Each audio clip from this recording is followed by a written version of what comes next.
Hey everybody, I'm Chef Tom with allthingsbbq.com, and this is Smoked Pralines. Today we're getting sweet with the candies, the pecan candies, and one of my favorite kinds, pralines. Now this is incredibly sugary, sweet, delicious candy we make around the holidays every year, featuring pecans that have been toasted on the smoker, then they're rolled through this incredibly creamy, delicious, caramely sauce. Let's get to it. All right, so the first thing we're gonna do is take 3 cups of pecan halves, spread them across our sheet pan here, and get them on the smoker. Today I've got the Yoder Smoker's YS640S running at 350 degrees with, surprise, pecan pellets. We're gonna be cooking these indirect at 350. It won't take long, probably about 15-20 minutes, just to get them toasted. Right now these are completely raw, so that's what you wanna start with, is a raw product that you can put a little toast on. It should get just slightly darkened in color. You don't want to get these black because they will scorch, and once those oils scorch, you're always going to taste it. So be careful, watch what you're doing here, keep an eye on them. What we're looking for is toasty and smoky in aroma. So we'll slide these right here on top. If you want to, one thing you can do to really bump up that smokiness, go ahead and fill up one of these amazing tube smokers. But I've got these 100% pure pecan pellets that we can add for some extra pecan smoke. This is gonna be a short cook, so I'm not gonna fill this all the way up.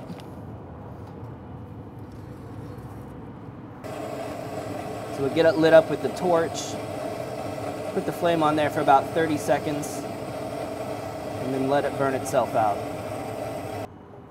Now since the pecans aren't gonna take all that long to get toasted, we'll go ahead and get started on our praline sauce. First, we're gonna go down with 3/4 of a cup of heavy cream, and then we're gonna add our sugars. So we've got 1.5 cups of brown sugar, a cup of white sugar, and 3/4 of a cup of turbinado sugar. This is maple turbinado that's been smoked.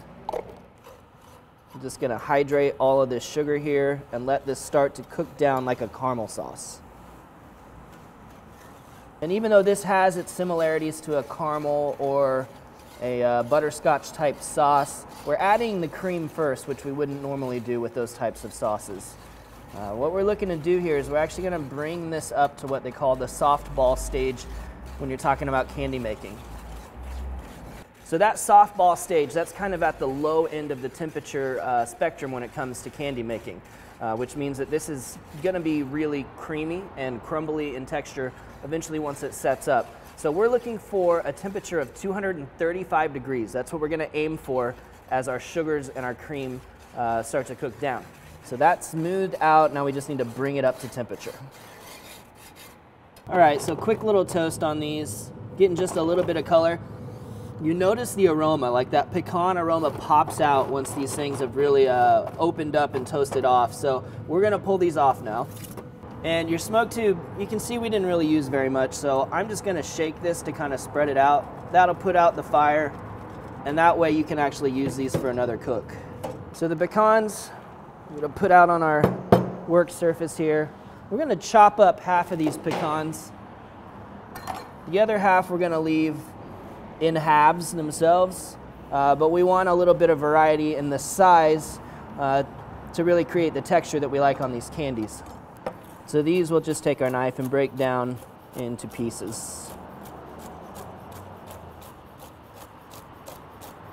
All right, so our sauce has been cooking down. We've been doing a little bit of stirring, which seems a little counterintuitive when you think about making a caramel or something. You know, there's a lot of concern about crystallization and the sugar seizing up.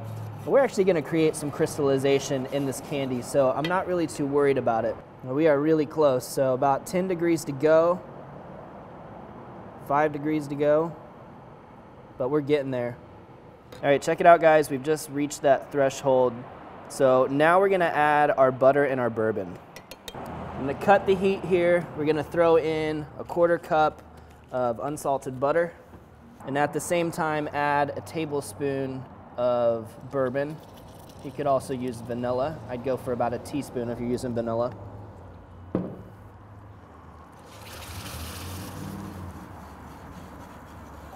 And as soon as we've melted the last of that butter, we can add in our pecans.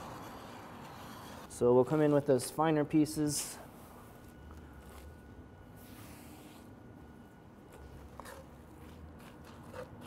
Yeah, just stir that around with a wooden spoon.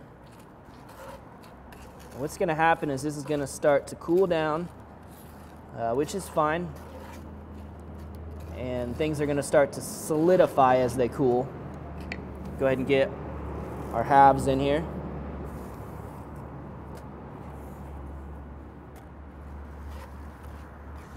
So we just get those fully coated, and then we're going to get the scoop out and transfer these to a parchment-lined sheet pan. So I'm going to scoop out a couple tablespoons at a time. We'll just mound those up here on the sheet pan. And as this cools, this is going to form the candy that we're going for. This is the last step right here. Well, the second to last step, I should say. As we spread these out on our sheet pan, I'm also going to add a little bit of smoked salt right to the top. And as you probably guessed, that's the pecan smoked salt. All right, so these are set up now. Let's have a taste. All we're looking for them is to really be solidified and hold together. Oh man. It just melts in your mouth. I mean, you need the texture from the pecans. They come off like a candied pecan, but they're so surrounded in that sauce that everything just melts in your mouth. I love that butterscotch flavor, and the kick of salt on top, that's just the icing on top of the praline. These pralines are great for a holiday gathering or party. They're even better as a gift. I mean, you get 3 dozen out of this little batch that took very little time, about half an hour. It's a fantastic family activity. Get your kids involved. It's something great to do together around the holidays. Thank you guys so much for watching. Be sure to check out allthingsbbq.com for all of the products featured in today's video. If you enjoyed that recipe, hit the subscribe button. If you have any questions or comments, or there's anything you'd like to see me cook, let me know in the comment section down below, and let's be good to one another. For more recipes, tips, and techniques, head over to allthingsbbq.com/thesauce. All things barbecue, where barbecue legends are made.